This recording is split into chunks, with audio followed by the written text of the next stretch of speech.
Amém, amados? E precisamos, então, de depreendermos isso. A igreja protestante, a igreja reformada é uma igreja reformada, sempre reformando.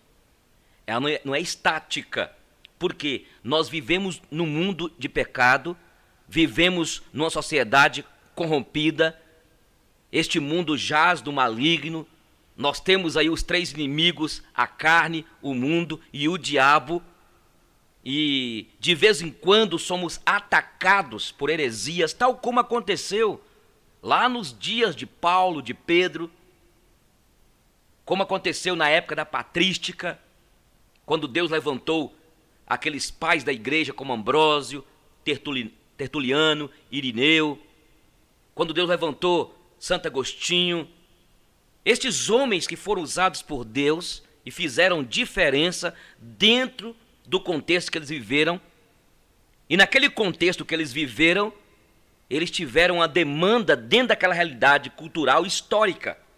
Mais tarde nós vamos ver Lutero, tinha também os pré-reformadores, depois nós vimos Martinho Lutero, Calvino e outros mais, que foram usados por Deus dentro daquele contexto sociológico, cultural, político, onde existiam os líderes, falsos profetas, falsos mestres, que entravam para poder vilipendiar as doutrinas bíblicas. E estes homens, Deus, o Espírito Santo, os usou com graça. E por isso, nos dias de hoje, nessa pós-modernidade, precisamos de resgatar essa compreensão de que a igreja protestante é uma igreja reformada, somos herdeiros da reforma protestante e precisamos de continuar, firmes. E a quantidade de heresia que existe hoje, heresias dentro da igreja, nessa pós-modernidade. Quando nós olhamos, nós vimos que a quantidade de líderes, missionários, apóstolos, bispos, pastores, mestres, que se dizem homens de Deus, mas são, na verdade, gananciosos, que têm feito muitos errarem o caminho. E é muito claro que até mesmo os eleitos, possivelmente até seria possível os eleitos serem enganados. Então é preciso entender isso. E as práticas que tem havido hoje, porque o problema de hoje é encher a igreja, encher a igreja, encher a igreja. E nós estamos vendo que as pessoas estão preocupadas muito pouco com o caráter até mesmo do pregador, do líder. E o que dizer das práticas? As heresias que estão sendo introduzidas, ensinadas dentro do arraial das comunidades que se dizem comunidades cristãs. Entendeu? E aqui em Mateus capítulo 16, versículo 18 diz: pois também eu te digo que tu és Pedro, e sobre esta pedra edificarei a minha igreja, e as portas do inferno não prevalecerão contra ela. Não prevalecerão contra ela. Então, a nossa igreja, quando eu falo nossa igreja, estou falando da igreja que segue a Bíblia, seja batista, seja presbiteriana, seja uma igreja que diz que tem a Bíblia como regra de fé e prática, temos de voltar para a palavra, para o genuíno evangelho, os princípios deixados aqui pelos apóstolos, revelado aqui nas Sagradas Escrituras. Mais de 40 coautores escreveram aqui, o autor principal, o Espírito Santo, para que nós não desviemos da palavra. Temos de fincar a nossa vida, a nossa comunidade aqui, na palavra de Deus. No dia 31 de outubro de 1517, o monge agostiniano Martinho Lutero afixou na porta da Catedral de Wittenberg 95 teses contra os erros da Igreja Romana. Lutero estabeleceu 5 pontos de fé como base para a Igreja, conhecido como os 5 sós. E é isso que eu quero falar aqui. Entre muitas coisas que nós iremos falar, eu quero começar falando dos 5 pilares da Igreja. E isso é doutrina, para que você compreenda, meu irmão. E na época, o reformador Martinho Lutero, monge de Deus, que teve uma experiência tremenda, exatamente ao ler Romanos, e quando ele depreendeu que o justo viverá pela fé. E ele foi chamado para retratar.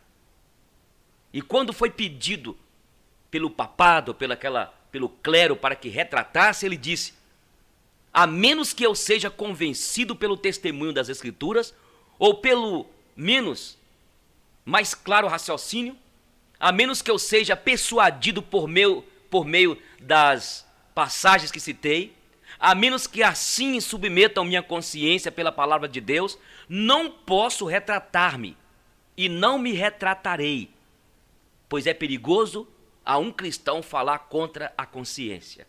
Aqui permaneço, não posso fazer outra coisa. Deus me ajude.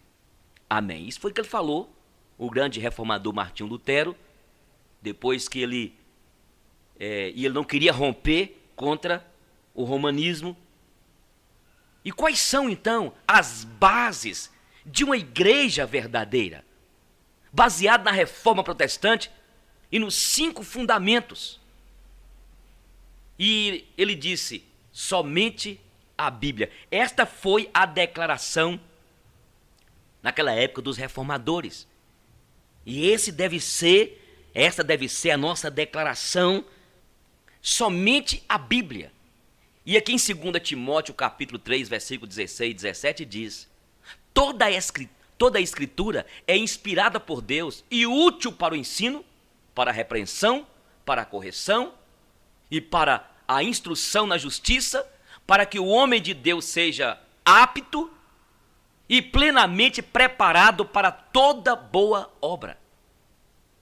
O que aconteceu naquele contexto, gente? Naquele contexto histórico, onde a igreja romana proibia a Bíblia, a leitura da Bíblia. A Bíblia estava esquecida, chegando a ser proibida a sua leitura pelo povo, que só ouvia alguns trechos na missa, e mesmo assim, em latim, e o sacerdote lia de costas para o pessoal, para que eles não compreendessem. Lutero gastou anos de sua vida traduzindo a Bíblia para a língua de seu povo, reuniu recursos possíveis e publicou a Bíblia para todos lerem. A Bíblia na mão é marca do cristão protestante. A leitura bíblica é o centro do culto de uma igreja verdadeira. Não existe outra verdade acima da Bíblia. Ela é a palavra de Deus, a única, infalível, imutável regra de fé e prática para a minha vida, para a sua vida, que fomos salvos pela graça de Cristo. Ela é sagrada. A sua igreja tem a Bíblia como única regra de fé e prática? Antigamente, e até hoje na igreja romana, tem as bulas papais, a tradição, não é? Não, a igreja protestante, a igreja, nós como herdeiros da reforma, somos uma igreja reformada, sempre reformando, fincados na Bíblia Sagrada, somente as Escrituras, somente a palavra de Deus é a única, infalível, imutável regra de fé e prática. Não existe, como diz Martinho Lutero, ainda que chova milagres, mas o que está sendo ensinado da igreja não está na Bíblia, ainda que chova, ainda que aconteça milagres, tem de ser repudiado, rejeitado. E nós ficamos vendo hoje a quantidade de práticas dentro de algumas comunidades que não tem nada a ver, não tem nada a ver com a palavra de Deus, não tem nada a ver com o que é ensinado aqui nas Sagradas Escrituras. Então é somente a palavra que é a nossa única regra de fé e de prática.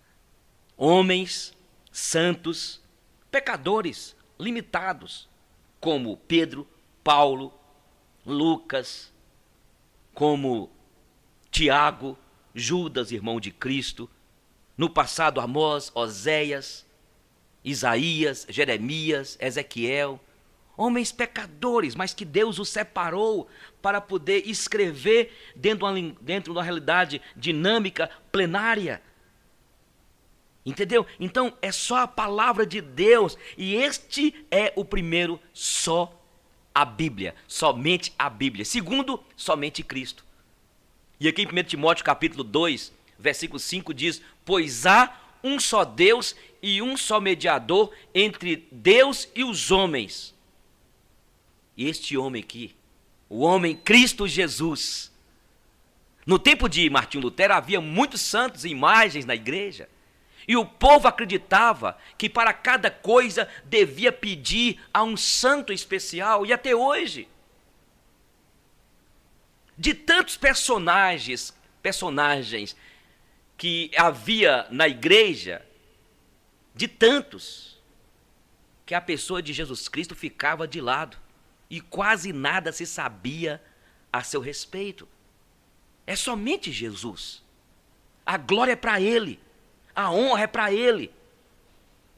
Não existe outro nome dado a não ser Cristo Jesus. Ele é o fundamento.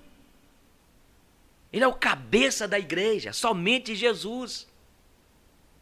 E até hoje as pessoas procuram um santo para poder interceder. E existem vários santos no romanismo. Mas precisamos de entender que é somente Jesus, não é Maria, não é Pedro, não é João, é Jesus. Por isso Martinho Lutero protestou por uma igreja cristocêntrica. Jesus é o centro da igreja. Foi Cristo quem morreu para dar a vida e levantar uma igreja. Somente Jesus é o nome que salva todos que o invocam. É o que a Bíblia diz em Atos 4:12. A igreja deve orar somente ao Pai em nome de Jesus, porque somente é Ele. Tudo que pedir ao Pai em meu nome eu o farei. É em nome de Jesus. Tudo que fizerdes em ação, em palavra, faça em nome de Jesus. É o nome que está acima de todo nome. E todo joelho vai se dobrar e toda língua vai confessar que Ele é o Senhor. Portanto, os reformadores declararam: somente Cristo, porque só há um mediador. Um cristão verdadeiro acredita que somente Jesus salva e somente Ele é digno de receber nosso louvor e ouvir nossas orações. Não podemos confiar em homens, mas temos que confiar em Deus. É o que a Bíblia diz em Jeremias 17. Maldito o homem que confia no homem, faz da carne mortal o seu braço e aparta o seu coração do Senhor. É verdade que esse texto aqui está falando: maldito o pastor Eugênio que confia em si mesmo. E eu confio tanto em mim mesmo que eu atribuo a confiança também ao outro. Então nem mesmo um pastor poderoso ou cantor gospel, nem o Papa, nem um apóstolo, nem um bispo tem o poder que só Jesus tem, e somente a Ele merece a honra, a glória, o poder, a riqueza, o domínio, a magnificência. É a Ele, Jesus, o nome que está acima de todo nome. Por isso a igreja verdadeira deve estar firmada em Jesus e não em homens. Você e sua igreja confiam somente em Jesus para a salvação? Somente Jesus pode salvar, Somente Jesus que tem poder para ser o nosso intercessor. Ele é o nosso sumo sacerdote. Ele é o nosso mediador. Não é Maria medianeira. Não é Pedro mediador. Entendeu? É Jesus. Se apega a Jesus. Ei, você católico, você carismático, você querido, querida que está me ouvindo. É só Jesus, é só a Ele. A quem você deve clamar? A quem você deve pedir no momento de angústia, de tristeza, de amargura, de incerteza, de viver num beco sem saída, num momento de medo, num momento em que você começar a ouvir na sua casa e ver na tua casa vultos. Não é o nome que você vai clamar, não é o nome de Pedro, de João, de Maria, mas é o nome de Jesus. Os demônios não resistem este nome. É o nome de Jesus, em nome de Jesus.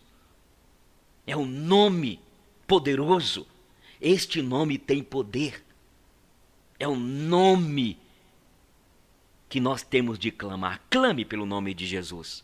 E eles disseram, somente Cristo, somente Jesus. Em nome de Jesus, levanta e anda. Em nome de Jesus, Senhor, eu te peço. Em nome de Jesus, o Senhor te fortaleça. Em nome de Jesus, eu vou fazer essa viagem. Em nome de Jesus, em nome de Jesus. E é para a glória dele.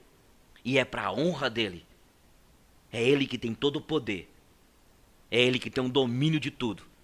É ele que tem o controle do cosmos, da história, da minha vida, da sua vida.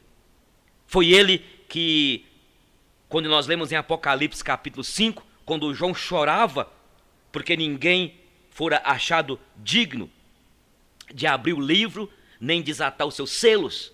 E ele chorava, até que apareceu um ancião e disse, ei, não chores, porque o leão da tribo de Judá, a raiz de Davi, venceu para abrir o livro e desatar os seus selos. E quem é esse cordeiro vencedor? Jesus. É o que a Bíblia diz aqui em Apocalipse. E ele viu aqueles cabelos lindos, mostrando como ancião de dias. A sua boca saiu uma espada de 2 gumes, que simboliza autoridade. A Bíblia mostra que os seus olhos eram como chamas de fogo, que quando olha, ele penetra, ele vê tudo.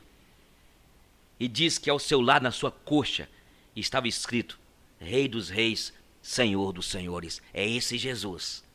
Não é o nome de ninguém, senão o nome dele. E da terceira, então, somente a graça. Sola gratia. E a Bíblia diz aqui em Efésios capítulo 2, versículo 8 e 9.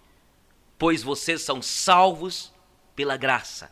Vós sois salvos pela graça, por meio da fé, e isso não vem de vós, é dom de Deus, não por obras, para que ninguém se glorie. As indulgências eram cobranças que a igreja fazia, como forma das pessoas pagarem por seus pecados. Lutero se revoltou contra isso, ao ver o luxo das igrejas romanas e a pobreza do povo que juntava trocados para pagar em dinheiro pelo perdão de seus pecados e ainda tinham que cumprir penitências, acreditando que por suas obras seriam salvos. Eu quero fazer uma pergunta para os irmãos. Será que nas nossas comunidades que se dizem cristãs não estão acontecendo isso? Eu não sou contra o dízimo, não sou contra as ofertas específicas. Eu lhes disse que eu conheci nessa cidade uma igreja, só que eu estou aqui tem 18 anos. Campanha em cima de campanha para reformar a igreja continua a mesma coisa. Um membro lá falou, pastor Eugênio, eu não aguentei, toda a campanha que faz que é para reformar a igreja. Você está entendendo? E o que eu quero dizer com isso? Pede o pessoal para doar para a igreja. Tem havido hoje venda de indulgências. Antigamente você comprava lá a indulgência, um direito à salvação. Existia a super indulgência que você pagava pelos aqueles que morreram. Não acontece isso na igreja hoje? Enquanto isso nós vimos aquele irmão passando nessa cidade. Eu não sou contra, meus irmãos.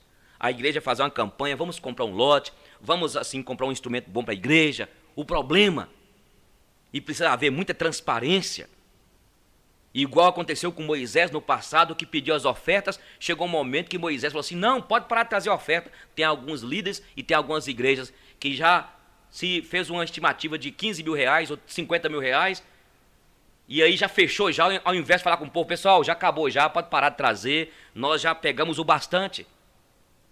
Assim aconteceu nos dias de Martinho Lutero, porque ele viu o povo levando as ofertas, as contribuições, e enquanto isto, como é que a igreja ficava?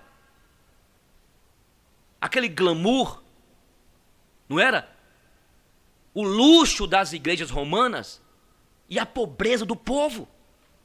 Nós temos de repensar, irmãos. A igreja reformada é uma igreja sempre reformando. Não é assim? As pessoas pedindo dinheiro em nome de Deus. Olha a televisão e os escândalos. Já existe agora o trízimo, já viu lá? Não é dízimo mais não, trízimo. O dízimo que é pai, 10 para o pai, 10 para o filho, 10 para o Espírito Santo. Ah, pastor Eugênio, isso é privativo, isso é questão de fé. É mentira. Mentira. Isso é para aproveitar da ingenuidade do povo. Pedir dízimo para o pai, filho e espírito. Gente, nós temos que ter cuidado com isso, irmãos. Mas o povo, eu sempre gosto de dizer, o povo gosta. Volto a dizer, eu não sou contra a pessoa entregar ali, né, o dízimo dele, entregar a oferta, uma oferta específica.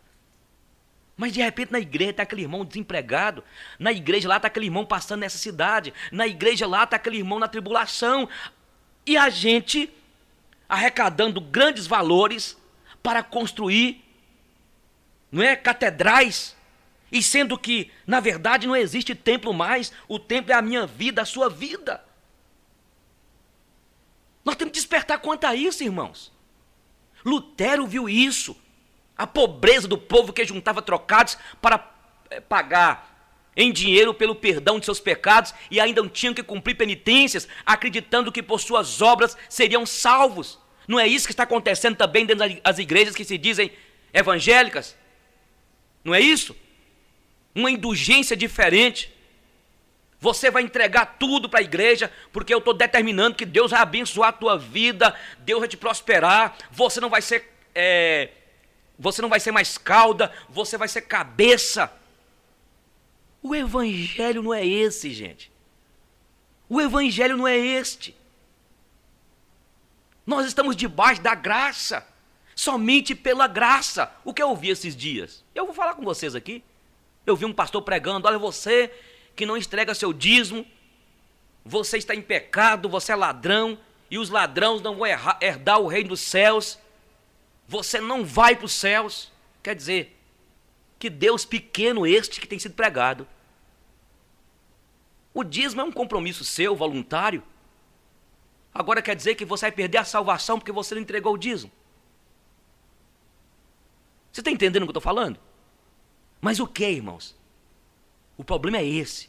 E muitos pastores não querem pregar isso. Eu confesso que eu estou cansado e precisamos de uma reforma dentro de algumas comunidades. Mas eu volto a dizer, o povo gosta. Porque hoje as denominações, as comunidades se tornaram balcão, como acontece em qualquer negócio.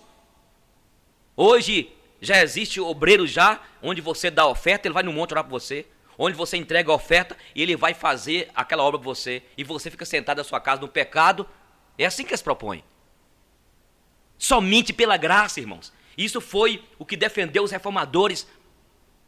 É somente Cristo, somente a Bíblia, a palavra, somente Cristo, somente a graça. Quando Lutero leu na Bíblia que Jesus com seu sangue apagou todos os nossos pecados e por sua graça, somente pela sua graça, nós recebemos o perdão sem necessidade de obras. Ele não aceitou e rasgou a bula papal que determinava o perdão para quem pagasse uma indulgência, vendendo a salvação para quem não tivesse o dinheiro para tirar um parente morto do purgatório. E a mesma coisa tem acontecido hoje dentro das igrejas. Tudo é determinação, tudo é você pode, você consegue, é o positivismo. E tudo Eu vou ser rasgado aqui. Eu tenho visto que é para tirar dinheiro do povo. Eu mesmo estou cansado. Eu vou pregar numa igreja muitas vezes, numa igreja lá, tá lá. Espalhar aquele tanto de coisa na frente. É envelope para isso, envelope para aquilo outro. Meus irmãos, chegando ao ponto de eu ouvir, não é de um, nem dois, não, de muitos líderes. Toda vez que você for na igreja, vier aqui no templo, você tem que trazer um sacrifício para o Senhor. Isso é antibíblico, irmãos. Ah, mas no Velho Testamento é Velho Testamento, nós estamos debaixo da graça. Eu volto a dizer, eu não sou contra você entregar lá o dízimo, que eu não vou nem argumentar qual é a minha visão de dízimo aqui não. Senão você ia ver a polêmica. Porque eu não creio no dízimo como está lá em Malaquias, eu creio diferente. Eu tenho uma visão diferente. Então se eu entrego o dízimo lá, entrega. Claro, sim. Der uma oferta, sim. Mas o que estão fazendo aí, que toda vez que você for na igreja tem que levar uma oferta de sacrifício, por favor, né, meus irmãos? Por favor. Mas é isso. A Bíblia é a mãe das heresias. Eles pegam alguns textos do Velho Testamento e usam lá todo aquele contexto da lei, e aí alguns irmãos, toda vez que vai na igreja, tem que levar lá um dinheiro, vai levando dinheiro. Tem que parar com isso, irmãos. E fica tranquilo, colega pastor, fica tranquilo. Fica tranquilo. Quando você pastoreia o povo de Deus com transparência, com amor, fica tranquilo. Deus vai tocar no coração do povo para que eles entreguem lá, para que eles ofertem. Fica tranquilo quanto a isso. Né? Somente a graça. As obras não podem salvar ninguém. Boas obras são consequência de nossa salvação. É uma expressão de gratidão, de generosidade, gratidão pelo que Jesus fez por nós na cruz. Somos servos de Deus, somos capacitados pelo Espírito Santo a exercer misericórdia, amor, fazer a obra do Senhor, revelando o amor de Deus ao próximo. Um cristão verdadeiro depende da graça de Deus para tudo. Então escute, uma igreja verdadeira proclama o perdão dos pecados gratuitamente por Jesus Cristo, sem necessidade de pagar ou cumprir rituais. E Jesus ordenou, de graça recebestes, e de graça o quê? Dai. Mateus 10:8 diz, de graça recebeste, e de graça o quê? Dai. Mas eu sei que você gosta, né, irmã? Você que está me ouvindo aí? Eu não aguento mais, irmãos. O culto, muitas vezes, em algumas comunidades, passa mais tempo pedindo dinheiro do que pregando a Bíblia. Virou um mercado mesmo. Então, volto a dizer, sou contra você contribuir? Não. Ofertar? Não. Agora, deve fazer um relatório na igreja. Onde está indo a igreja? Onde está indo o dinheiro? Ninguém sabe onde que vai o dinheiro. Para onde vai o dinheiro?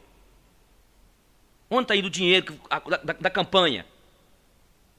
Um grupo me procurou algum tempo atrás, pastor, olha, nós fizemos uma campanha na igreja lá, o pastor pegou e disse que não vai usar o dinheiro para fazer aquilo que o irmão veio pregar aqui de Montes Claros. Já pensou um negócio desse? Tem de haver transparência, irmão. Nós estamos falando de corrupção no governo aí, mas e a corrupção dentro da igreja? Ah, mas deixa para lá, né? Pode falar isso não, pastor Gênio. Tem de falar, irmãos. Lutero rebentou na época. Hoje se vende indulgências. Você coloca o valor aqui, viu? Uma oferta de sacrifício. Jesus já morreu por nós na cruz, meu irmão. Já sacrificou por nós naquela cruz. Vem aqui, ó, coloca R$50, R$100, eu vou para o monte orar por você. Isso é pecaminoso, irmãos. Isso não faz parte da prática das igrejas que têm seguido a Bíblia Sagrada, a palavra de Deus. Mas eu sempre gosto de frisar aqui, eu vou repetir a frase. O povo gosta de ser enganado. Mas você é servo de Deus e serva de Deus. Examinai as escrituras, minha irmã. A Bíblia diz aqui, olha, um profeta menor. O povo erra porque falta instrução, conhecimento da palavra. Porque tu, sacerdote, tu, bispo, pastor, apóstolo, não ensina o povo. Ilude o povo com práticas, né, emocionalistas. Tem que pregar sobre isso, irmão. Tem que pregar sobre isso, falar sobre isso aqui. A manipulação que existe. O que eu aprendi na nossa igreja a fazer a campanha? Fizemos uma campanha há pouco tempo para comprar uma casa para aumentar a igreja. Aí nós pegamos e eu preguei quase um mês sobre essa realidade de oferta. Depois eu falei, não quero que ninguém contribua agora. Você vai pensar aí um mês quanto que você pode dar. Depois de um mês, nós iremos fechar aqui e fazer a campanha. Sabe por quê, irmãos? Porque de repente a gente pede aquele momento ali, a pessoa está emocionada, faz a doação de uma moto, faz a doação de um bem. Naquele momento ali da emoção, a pessoa não pensou. O culto a Deus, nós temos de usar a razão, a inteligência. Há algum tempo aí, uma mulher perdeu o seu pai e ela resolveu doar um sítio para nossa igreja. E nossa igreja não pode fazer doação sem primeiramente passar pela liderança para colocar na ata. Depois de dar um problema para a gente, reunimos o conselho e decidimos, nós não vamos receber o sítio dela. Ela está fragilizada, o pai dela faleceu, ela estava desviada do evangelho, chegou agora, de repente tem aquelas compensações psicológicas. Sentamos com ela e falamos assim, ó filha, nós não vamos receber sua oferta agora, você vai pensar, pensa daqui 6 meses, se daqui 6 meses, depois do pastor Eugênio te orientar, você então faz a doação. Até o marido dela, que não era crente, apelou com a gente. Falou assim, não, mas ela está doando de coração, ela quer doar para a igreja. Nós não. Gente, o que aconteceu? Passou um tempo, ela, com as emoções fragilizadas, ela foi acalmando, ficando tranquila. Depois, ela vendeu aquela propriedade e comprou uma casa linda. Com 80% do sítio que ela vendeu, ela comprou essa casa. Depois ela veio me agradecer, pastor Eugênio, olha, eu agradeço a vocês. Na época eu fiquei com raiva, eu não entendi.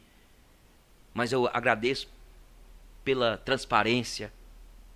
Louvado seja Deus, é isso, irmãos. Depois a pessoa faz uma doação ali, emocionada. Não pode, irmãos. Nós temos que ter cuidado quanto a isso. E mesmo assim, quando nós recebemos uma doação, fosse algumas igrejas aí, na hora, vamos ali no cartório, passar logo em nome nosso, assina aqui, doação. Não, irmãos. Então, somente pela graça. O quarto ponto, somente a fé. Romanos 1,17, e foi esse versículo que Lutero ficou com ele, o Senhor Espírito Santo ficou ele no coração dele, o justo viverá pela fé. Num tempo em que as relíquias e objetos santos eram venerados, carregados em procissões, em romarias, e as multidões caminhavam em romaria em busca de uma experiência religiosa através de um contato com um lugar ou objeto sagrado, Lutero pregou que nada disso era necessário. É pela fé. O que a Bíblia diz aqui? Em Hebreus 11:1, a fé, a certeza de coisas que se esperam, a convicção de fatos que não se veem.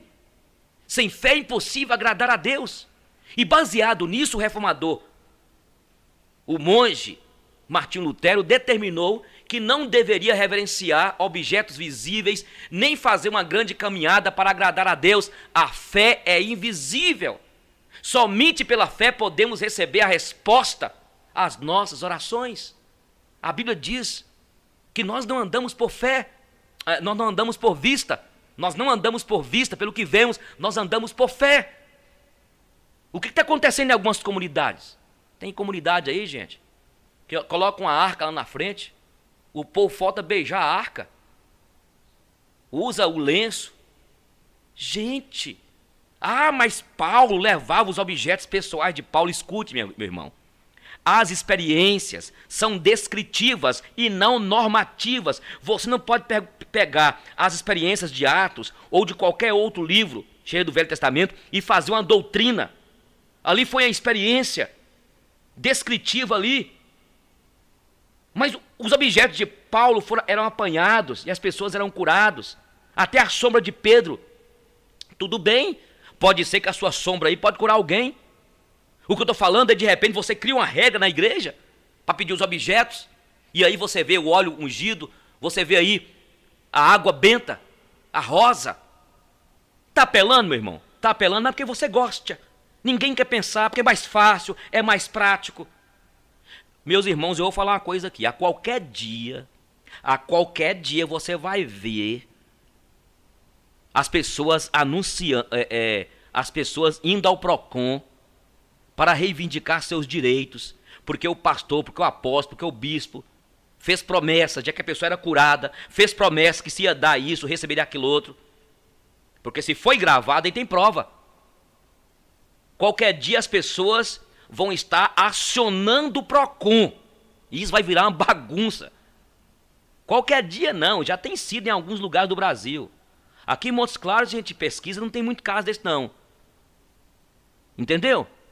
Mas vê aqui mostrar algum tempo aí, um cara pegava, sabe o quê? Aquelas notinhas, lembra aquelas notinhas do Paraguai, aquelas de brincar? Pequenininha, dá uns 4 centímetros, e fazia uma tenda, e jogava dentro da tenda aquelas notinhas lá.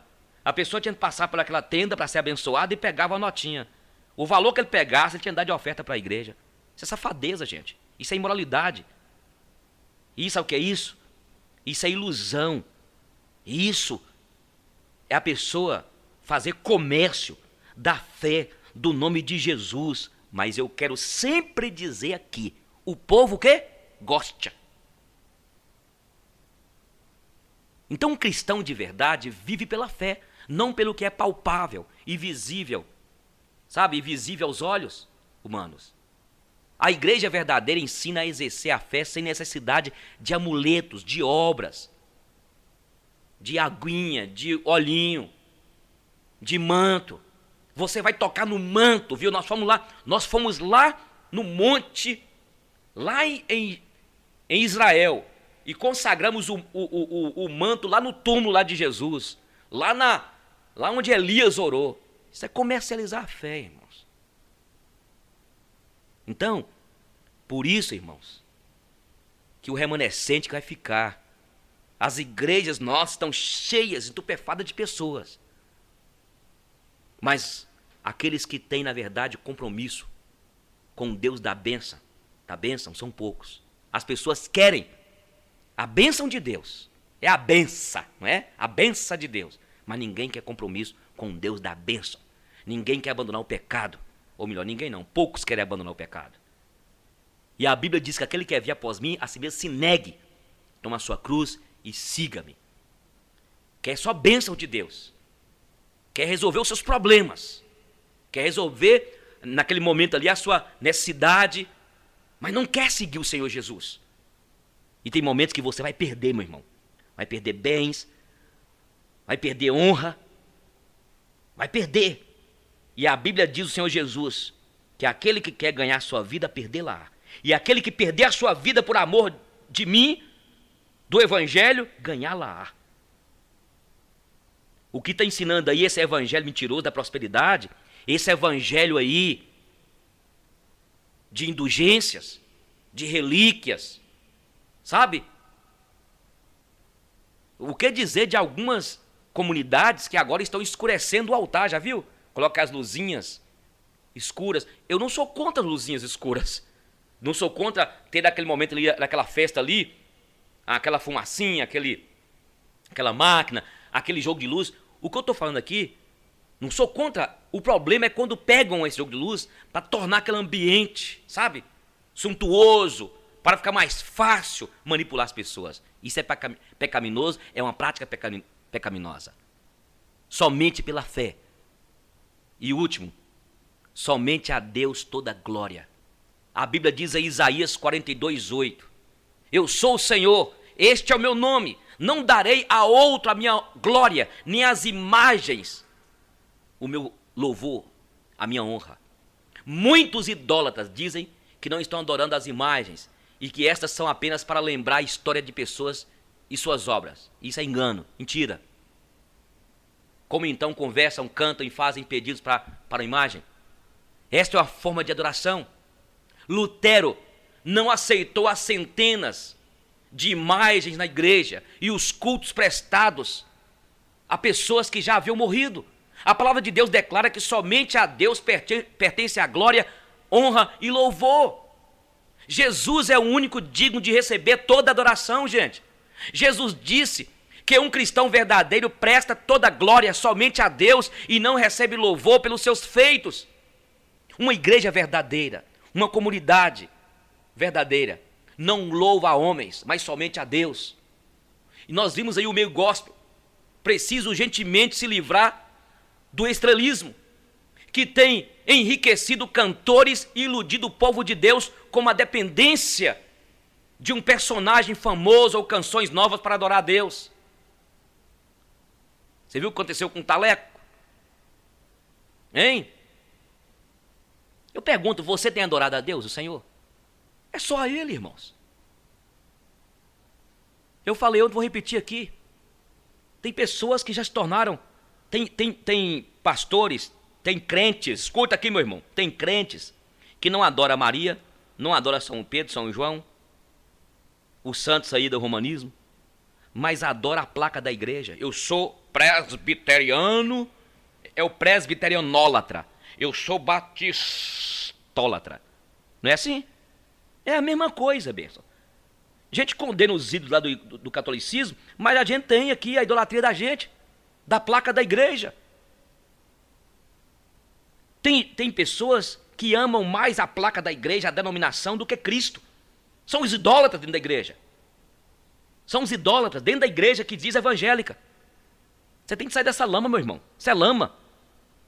E voltar para a cruz, para Cristo. A glória é só para Ele, mas tem gente que dá glória à denominação. Você encontra a pessoa de qual denominação o senhor é. Ah, não vou falar não, Bessa. Vou falar não. Porque eu não sou presbiterianólatra. Escuta aí, viu? Eu não sou presbiterianólatra. Eu não estou aqui nessa rádio, nesse YouTube aqui, para defender placa de igreja presbiteriana. Estou aqui para defender Jesus. Defender Jesus não. Deus não precisa de defesa. Eu estou aqui para pregar o evangelho do reino.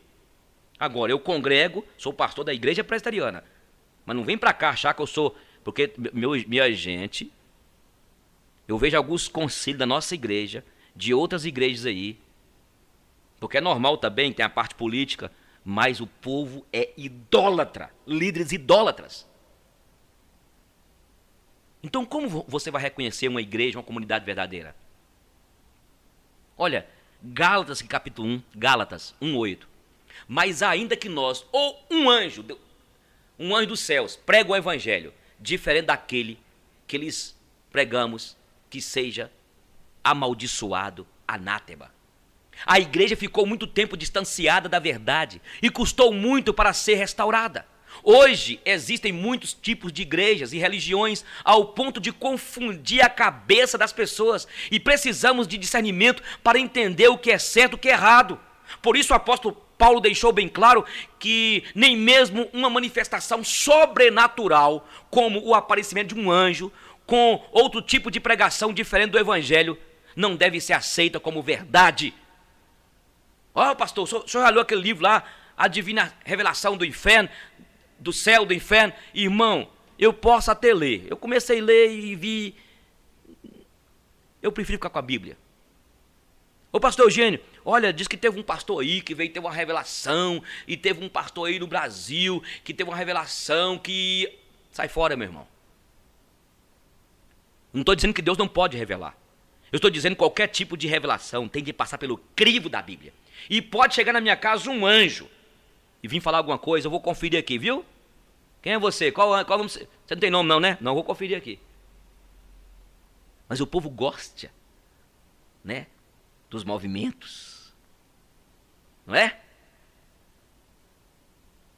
Então, baseado nestes 5 princípios que Martinho Lutero e os reformadores colocaram, nós podemos ver qual a igreja verdadeira, qual a comunidade que pelo menos está seguindo. Também podemos refletir sobre a necessidade de uma nova reforma na igreja evangélica e retornar às nossas origens como a igreja verdadeiramente cristã. O que está acontecendo, e Deus está peneirando essa nossa nação, algumas igrejas. Eu falei aqui, vou repetir. Tem igrejas aqui em Montes Claros, em outras cidades, gastam um dinheiro alto para trazer um pregador desse que grita e faz aquele movimento todo, leva o dinheiro da igreja quase todo. Ou então um cantor. e esquece de valorizar o líder, o pastor que está ali todo dia dedicando. Então escute, nós estudamos aqui sobre os pilares da igreja. E o primeiro, somente a Bíblia é a palavra de Deus. Segundo, somente a graça. Somente a graça. Sola gratia. Em terceiro, somente a fé. Só pela fé. Somente Cristo é o Salvador. Ele é o fundamento. Ele é o cabeça. E por último, toda a glória somente a Deus. Se você faz parte de uma igreja, e se ela tem a Bíblia como única regra de fé e prática, não, nós temos um livrinho aqui que nós seguimos. Não. Pode até ter o estatuto, um manual ali doutrinário do que está na Bíblia. Mas o que precisa é a Bíblia, a palavra de Deus. Se a tua igreja tem a Bíblia como regra de fé e prática, beleza. Porque se acontecer qualquer exagero, qualquer coisa lá, que não está na Bíblia não. Os crentes bereanos perguntaram para Paulo, peraí, deixa eu ver aqui. Deixa-me ver aqui. Então se a tua igreja crê na graça, que é só pela graça, é só pelo sangue de Jesus que recebemos o perdão dos pecados, beleza? Somente pela fé, somente Cristo. Não existe pastor, apóstolo. Tem igreja aí que tem a oração do pastor, a oração do apóstolo, né? Aquela oração, meus irmãos, já viu? Ai, caçai, irmãos. Que Deus te abençoe, meu irmão. Que Deus te abençoe e que você reflita. Lição do rato. Certa vez, um rato, olhando pelo buraco na parede, vê o fazendeiro e sua esposa abrindo uma caixa. Pensou logo no tipo de comida que haveria ali. Ao descobrir que era ratoeira, ficou aterrorizado. Correu ao pátio da fazenda, advertindo a todos: há uma ratoeira na casa! Uma ratoeira na casa! A galinha: desculpe-me, senhor rato, eu entendo que isso seja um grande problema para o senhor, mas não me prejudique em nada. Por favor, não me incomode. O rato foi até o porco e: há ratoeira na casa! Ratoeira! Desculpe-me, senhor rato, mas não há nada que eu possa fazer, a não ser orar por você. Mas fique tranquilo, que o senhor será lembrado nas minhas orações. O rato dirigiu-se à vaca e: há uma ratoeira na casa! O quê? Ratoeira? Por acaso você acha que eu estou em perigo? É claro que não.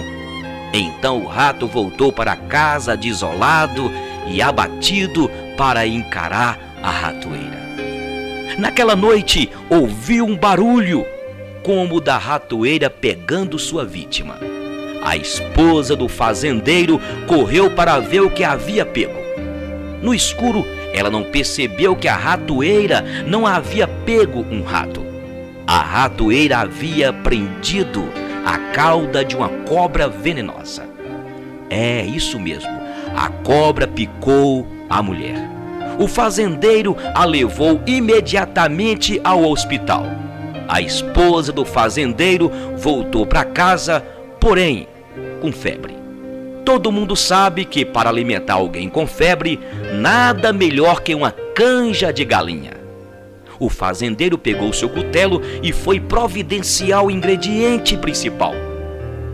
Como a doença da mulher continuava, os amigos e vizinhos vieram para visitá-la. Então, para alimentá-los, o fazendeiro matou o porco.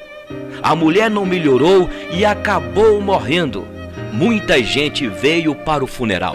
O fazendeiro então sacrificou a vaca para alimentar todo aquele povo. Moral da história: na próxima vez que você ouvir dizer que alguém está diante de um problema e acreditar que o problema não lhe diz respeito, lembre-se que quando há uma ratoeira na casa, toda a fazenda corre risco. O problema de um é problema de todos. Nós aprendemos a voar como os pássaros, a nadar como os peixes, mas ainda não aprendemos a conviver como irmãos. Pense nisso.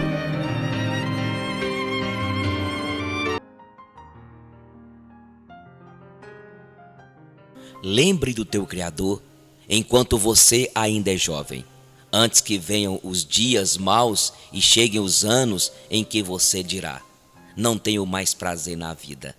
Lembre dele antes que chegue o tempo em que você achará que a luz do sol, da lua, das estrelas perdeu seu brilho e que as nuvens de chuva nunca vão embora. Então seus braços, que sempre o defenderam, começarão a tremer e as suas pernas, que agora são fortes, ficarão fracas. Os seus dentes cairão e sobrarão tão poucos que você não conseguirá mastigar sua comida. A sua vista ficará tão fraca que você não poderá mais ver as coisas claramente. Você ficará surdo e não poderá ouvir o barulho da rua. Você quase não conseguirá ouvir o moinho moendo ou a música tocando. E levantará cedo quando os passarinhos começam a cantar. Então você terá medo de lugares altos e até caminhar será perigoso. Os seus cabelos ficarão brancos e você perderá o gosto pelas coisas. Nós estaremos caminhando para o nosso último descanso. E quando isso acontecer, haverá gente chorando por nossa causa nas ruas. A vida vai se acabar como uma lamparina de ouro cai e quebra, quando a sua corrente de prata se arrebenta, ou como um pote de barro se despedaça, quando a corda do poço se parte. Então nosso corpo voltará para o pó da terra de onde veio, e o nosso espírito voltará para Deus que o deu. É ilusão, diz o sábio. Tudo é ilusão. O sábio, usando o seu conhecimento, continuou a ensinar ao povo o que sabia.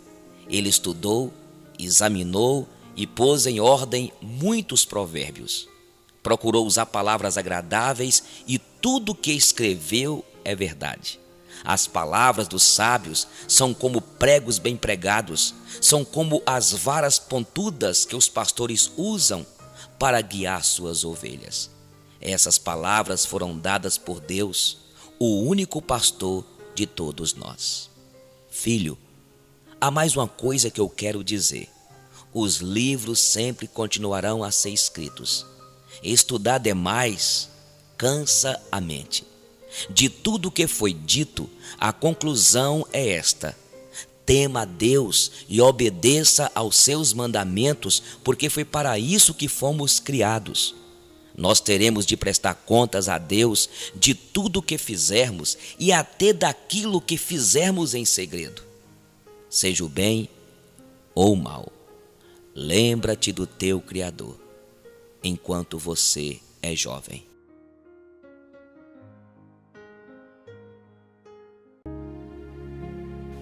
Já pensou?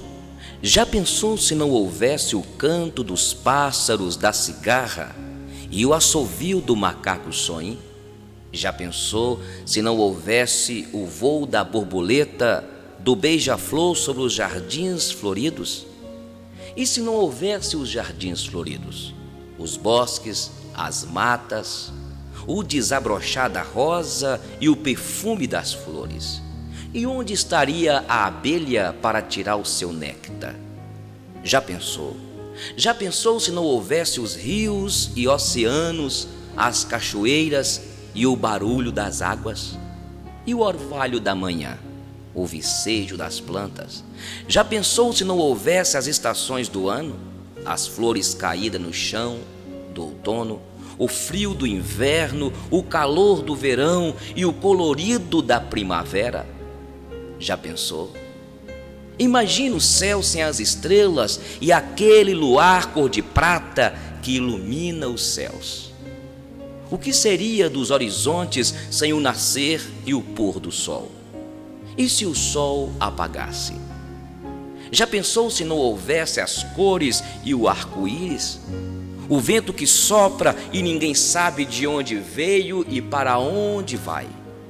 Já pensou? Já pensou se não houvesse o sorriso de uma criança e se não houvesse mais gravidez? Já pensou se não houvesse poesia, poema e o poeta? Já pensou se não houvesse paixão, carinho, ternura? Já pensou se não houvesse o amor? Não haveria perdão, confiança, companheirismo e amizade. Já pensou se não existisse sonhos? E se não houvesse família, filhos, pais? E se não houvesse os mestres para guiar-nos no caminho? Tudo seria seco, cinzento, vazio e silencioso. Tudo seria um caos, seria nada. Ao imaginar tudo isso, só podemos voltar para o Gênesis. No princípio criou Deus os céus e a terra. A terra era sem forma e vazia, e havia trevas sobre a face do abismo. Mas o Espírito de Deus pairava por sobre as águas. E Deus, com a sua palavra de ordem e com a sua sabedoria, começou a criar todas as coisas. Criou a luz, as trevas, a luz dia, as trevas noite. E Deus então firmou todas as coisas. Criou o mundo vegetal, criou o mundo animal, criou todas as coisas que vimos e que existem. Os céus e a terra proclamam a glória de Deus e o firmamento anuncia as obras de suas mãos. Tudo foi feito por Ele. Mas no sexto dia, Ele fez a coroa da sua criação. Criou o homem à sua imagem e à sua semelhança e colocou no Éden, juntamente com a sua companheira, para cuidar desta terra, deste Éden, deste jardim que foi feito pelo Eterno de uma maneira tão perfeita. Já pensou se voltássemos a viver como Adão, Eva viveram no paraíso? Isso um dia acontecerá. A própria natureza geme e grita na expectativa da remissão de todas as coisas. Um dia tudo será renovado pelo Criador e haverá um novo céu e uma nova terra, onde habitará só o amor e a perfeição.